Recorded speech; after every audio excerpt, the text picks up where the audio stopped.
పెళ్లికి తెల్లవారుజామున బయలుదేరింది ఊరేగింపు. ఎక్కడి నుంచి? కైలాస పర్వతం దగ్గర నుంచి వస్తున్నారు. గవాక్షల్లో నిలబడింది మేనకాదేవి నారదుడితో కలిసి. ఒక్కొక్కళ్ళు వస్తున్నారు. అబ్బా వెలిగిపోతున్నాడు, ఆయనేనా మా అల్లుడంది. కాదమ్మా, సూర్యుడు దిక్పాల పిల్ల. ఆ వెనకొస్తున్నాడు, ఎవరో బాబాయ్ నల్లగా ఉన్నాడు దున్నపోతు మీద, ఆయన ఎవరా? మీ అల్లుడు కాదు, బెంగపెట్టుకో, యమధర్మరాజు గారు. ఆ వెనకాతలబ్బా చల్లగా ఎంత బాగున్నాడో, ఎవరు? చంద్రుడు, మీ అల్లుడు కాదు. ఈయనెవరోనయ్యో చాలా అందంగా ఉన్నాడు, ఎర్రగా ఉన్నాడు, కాంతులీనుతున్నాడు, బ్రహ్మగారు. మీ అల్లుడి దగ్గర పురోహితుడమ్మా, పెళ్లి చేయడానికి వచ్చే బ్రహ్మగారు ఆయన మీ అల్లుడు కాదు. ఓ అలాగా, ఇతనెవరో నీలమేఘశ్యాముడు, చాలా అందంగా ఉన్నాడు, శాంతాకారం భుజగచైనం పద్మనాభం సురీశం. అమ్మా, ఆయనకి మీ అల్లుడికి భేదం చెప్పకూడదు, కానీ ప్రస్తుత మీ అల్లుడు కాడు. ఆయన వెళ్ళిపోయాడు. ప్రదోష వేళ అయిపోయింది, రాడు. వెడుతూనే ఉంది ఊరేగింపు. వస్తున్నారు మగపెళ్లి వారు. అలా ఆఖరికి ఒక ఆయన వచ్చాడు. చుట్టూ భూత ప్రేత పిశాచాలున్నాయి, ప్రమదగణాలున్నాయి, మధ్యలో దిగంబరంగా తాండవం చేస్తూ వస్తున్నాడు. అడగలేదు మేనకాదేవి ఆయన మక్కుడు అని.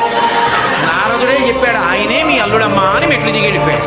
ఈవిడ గబగబా మెట్లు దిగి తిన్నగా పార్వతీ దగ్గరికి వెళ్ళింది. నిన్ను చంపి నేను చచ్చిపోతా, వాడా దొరికాడు నీకు కష్ట తపస్సోట అడలుడేమిటే అని అమ్మగారు వచ్చారు, విష్ణు వచ్చారు. ఎంత నచ్చ చెప్తే మాత్రం ఆవిడ వింటుంది, ఆవిడ వినలేదు.